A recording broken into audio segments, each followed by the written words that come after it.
Alright, today we're going to talk about the 2015 Jeep Cherokee. This is a special model. This is the Trail Hawk with the Pentastar V6, or there's also the optional 2.4 liter Tiger Shark multi-air engine. They're getting a little crazy with those names, but doesn't matter, they're pretty cool. The Americans are pretty cool with those names, even though it's not really an American company anymore. When you get this top-of-the-line model, you get the 9-speed automatic transmission, the 4x4, the great towing, the big sound system, the awesome tech. Like, there's a lot of tech in this car. I'm not really a techie, but there's all kinds of way to customize it, which is pretty awesome. The exterior I thought was very nice. As you could see, I like that they have only 17-inch wheels. It comes with 17-inch wheels because I find, like, I don't know, I just find those wheels sometimes a little bit too big on a lot of models. The rear seat is, it's pretty snug actually. I ran out of headroom and I'm 5'9", so it looks really big when you look at it on camera like this, but I don't know, there's not enough room. Here's another look at it. When you look at it like that, I have to say it looks really roomy, but I'm telling you, when I was there, it wasn't roomy. The interior, I think it's one of the best interiors in the class. I mean, certainly Honda and Toyota and Mazda don't do better than this, which I find like they're like the perennial 3 leaders in the category. Really soft touch materials on all horizontal surfaces, beautiful leather for the steering wheel. Look at this stitching, everything. Great sound system. It's just the goods. Road noise ain't bad at all. It's actually pretty good in this truck. Sometimes they'll cheap out on that. The noise, vibration, and harshness almost non-existent in this tester, and price is incredible. Fuel economy is average, and it rides a little bit like a boat. So I guess you have to pick and choose, right? Okay, so here's the road test. So this is the 2015 Cherokee Trail Hawk. It's very super duper American, I find, which is cool. That fits with the character of this truck. I'm on the road here doing about 80, 85. I did some highway before, and the road noise is pretty muted. The wind noise is pretty muted, and it adds to the general comfort and refinement of this ride. The interior, I find, is the biggest improvement. Over the last 5 years, Chrysler, Dodge, Jeep products have all increased the interior quality 100-fold. During this ride, I've heard no rattles. Ross, this week while he was testing it, heard it once. It's markedly improved. Is it better than its competitors? I don't think so, but I think they caught up. And that's major for an American manufacturer. Well, they're not American anymore, but whatever. You know what I mean. It's a Chrysler, it's a Dodge, it's a Jeep. They did pack this up with a lot of tech. The screen is nice, the dash, the gauges is nice, the little screen in between the 2 gauges is very nice.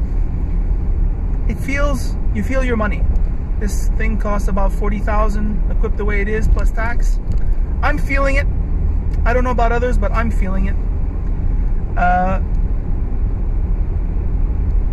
The engine is okay. It's got a V6. It accelerates okay. It's not going to rip your eyeballs out, but it's okay. The transmission has 9 speeds. I can't feel those 9 speeds. It doesn't go better or worse than a 6 or a 7 speed.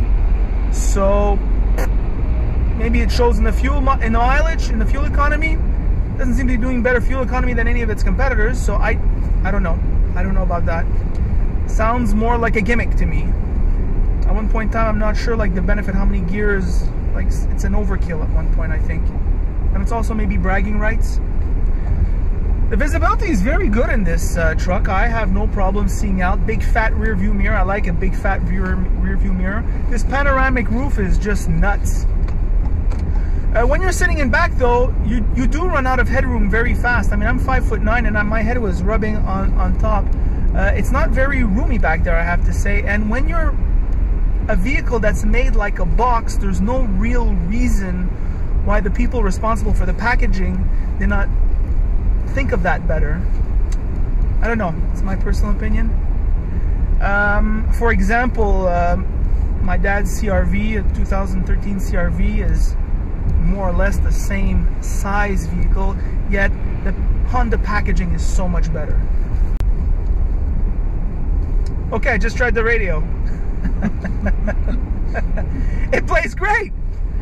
The bass is tight, no rattles, no rattles. I can't stand rattles with big sound systems. I think in 2015, you're not allowed to do that anymore in a $40,000 vehicle, and this vehicle has no rattles. The car drives a bit like a boat. Ross was telling me that the all-important American audience likes a comfortable ride. Their roads are shot like ours, so yeah, okay, whatever, that's fine. The seats are very comfortable. I've been driving along now for, on the better part, between half an hour, and I am not uncomfortable. And the infotainment system is really clever. In this cold weather, you can program the car that if it's below a certain temperature, the heated steering wheel and the heated seats will begin automatically. You don't have to worry about that. It's kind of clever. It's sometimes it's a time saver. I find myself getting into a car and forgetting to turn on the heated seats, and then like 3, 4, 5 minutes, my butt is freezing. I say, oh God, I have heated seats, and I turn them on. You don't have that here. So that's a cute touch. I don't know how many of its competitors do it, but this truck does it, or Jeep. The leather, like Dodge, have upped the game on the interior, and you can feel it the most in their touch points. The steering wheel leather is excellent. That's an important touch point. The shifter has a very soft, I don't know if it's a leather or a fake leather, it doesn't matter, it feels great. Here on the side, the trim here, soft touch on the top part, soft touch on for the elbow rest. Everything is fine in this truck. Way better than it was, let's say, like 10 years ago. 10 years ago, these interiors were shit interiors, right? They were just awful. Nobody even considered seriously buying a Jeep Cherokee unless they wanted the macho look, you know, of off-road. No, a regular person cannot buy this truck, and it runs great. We're gonna test that off-road capability in a few minutes. My buddy Ross has a good spot, and we'll go try that out. So here we are driving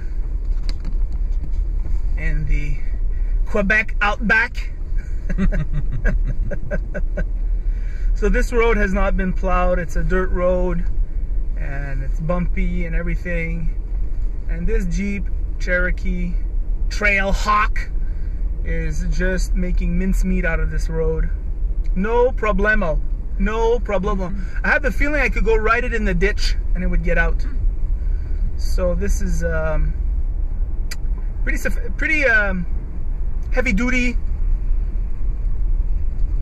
package in a soft, compliant on-road package. It's a good range, you know. It can do a lot of things, and that's where the value is today in modern vehicles, huh? Like before, you had a vehicle that could do just one thing. You were either off-road, or you were luxury, or you're either sport, or you're drive like a boat. Now, modern vehicles, it's the range that they do. And I'm not talking about like fancy tricks with the suspension there, where they have multiple settings of suspension. No one ever really uses those that much. One good suspension today does a lot of things. It's incredible how cars have come in the last 10-15 years. Leap years ahead, and I'm seeing it with this Cherokee. Who would have thought a Cherokee would have been this refined 10 years ago? No one. I'm driving on a very broken dirt road, on top of which there's at least 4 or 5 inches of snow, and it's like I'm driving. It's like I'm driving on a street almost, you know, with slight bumps. It's really something.